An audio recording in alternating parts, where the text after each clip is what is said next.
But Peter, standing with the 11, raised his voice and addressed them.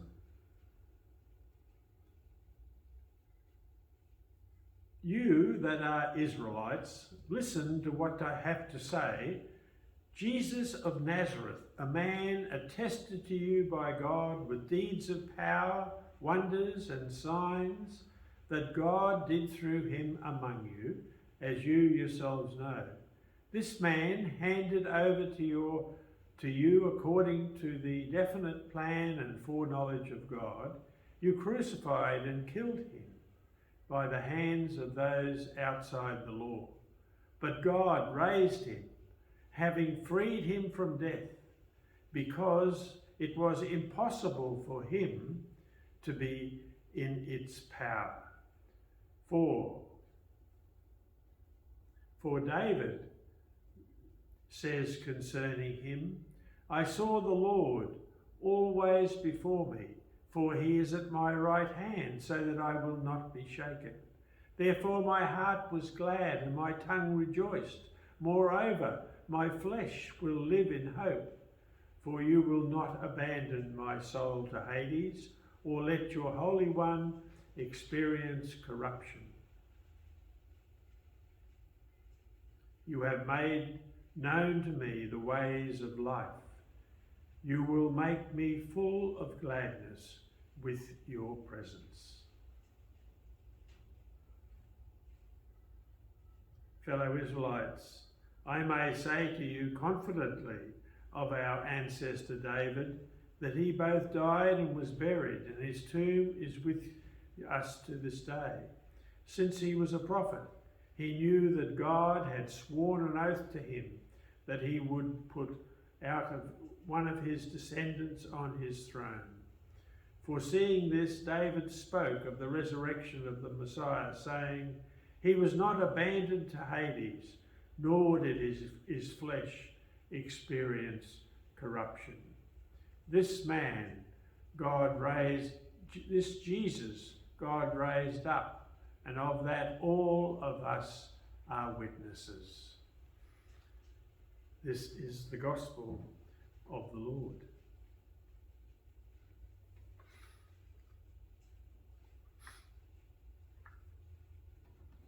Have you noticed that with our news services, it's mostly bad news? You hardly ever hear any good news. And that's why I think Peter's speech in Act 2 makes so much courage.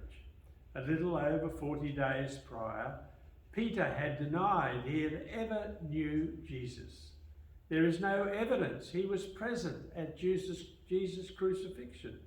It appears he was more concerned with protecting his own life than following Jesus to the cross. Who could blame him? Yet on this day, the day of Pentecost, when Jerusalem was filled with Jewish believers from every nation, Peter stands up and makes his speech. And what a speech it was. There was no public relation agencies back then, but if there had been, the disciples' PR rep never would have let Peter make this speech. So, you're telling these guys that they killed the Messiah? Yes, I'd scratch that out entirely. No way they're going to listen to you after that.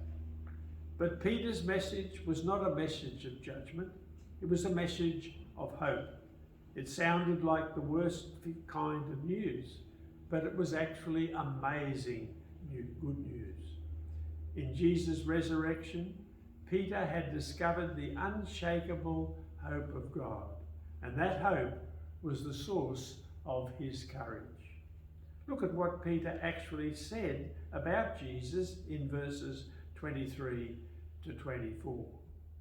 This man handed over to you according to the definite plan and foreknowledge of God, you crucified and killed by the hands of those outside the law. But God raised him up, having freed him from death, because it was impossible for him to be held in its power. By God's definite plan and foreknowledge, let these words sink in.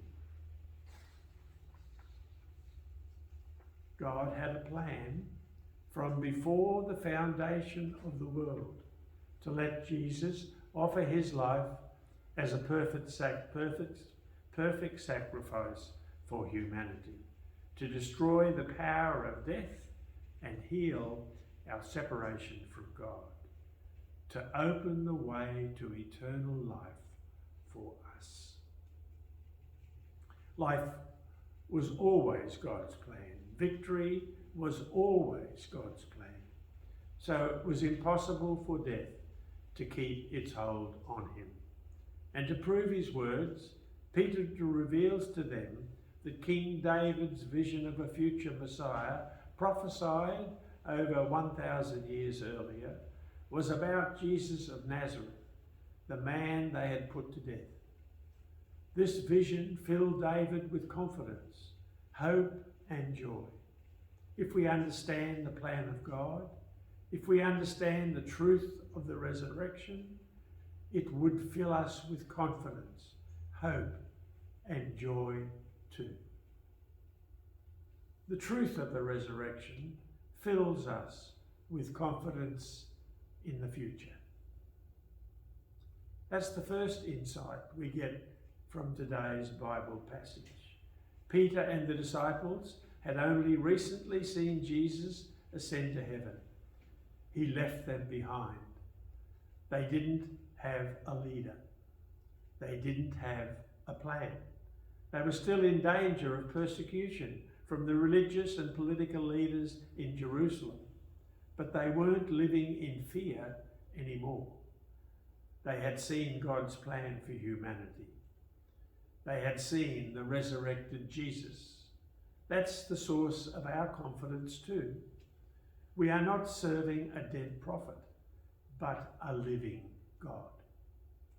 And our living God has been working throughout human history to bring justice and peace and eternal life to humanity. This is the hope we live in. In 1852, 6 years before the Civil War, when slavery was entrenched in American society, abolitionist Frederick Douglass spoke at a meeting in Ohio. He wanted to provide words of hope, but he just couldn't see any way to obtain freedom and justice for those who were forced into slavery. But there was a woman attending the meeting that day named Sojourner Truth. Sojourner had escaped slavery and became a powerful speaker and social activist. As she listened to her friend Douglas struggling for hope, she stood up and asked one question: "Frederick, is God dead?" And that one question instantly changed the mood of the meeting and filled Frederick Douglass and his listeners with hope. In fact, this question was so powerful that it's inscribed on Sojourner Truth's gravestone. Is God dead? We aren't facing the enormous and painful struggles of slavery and systematic injustice that Douglas and Sojourner Truth and so many African Americans faced back then. But we face our own challenges and fears and an uncertain future. How do we live with unshakable hope? By remembering that we serve a living God and that God has always a plan to save us and ensure our eternal life with him. This life is not the end. The second insight we get from this passage is the truth of the resurrection fills us with joy in the present. There are two forms of joy listed in verses 26. My heart was glad and my tongue rejoiced. My heart was glad is expressed by a compound Greek word that refers to having a cheerful perspective because of a sense of inner triumph. And the Greek word used to express "my tongue rejoiced" actually means to jump for joy. This is not a happiness that's based on comfortable circumstances and easy living. This kind of joy is a choice. It is a transformative joy that changes our internal perspective on life so completely that we have to tell somebody about it. Imagine your tongue jumping for joy. That's hilarious. Now imagine how the world's image of Christians would change if we were all known for our inner attitude and outward expressions of joy. It is our fear of decay, loss of death, that is at the root of our hopelessness and violence and dysfunction in this world.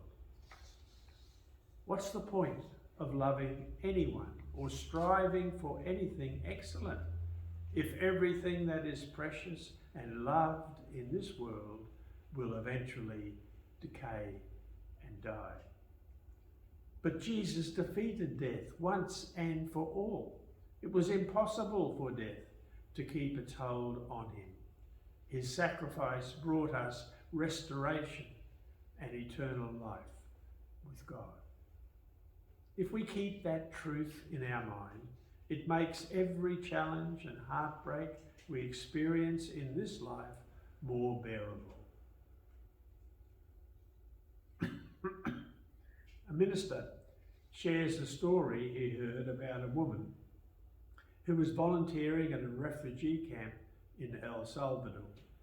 As this woman witnessed the suffering of the refugees, sadness covered her like a black cloud.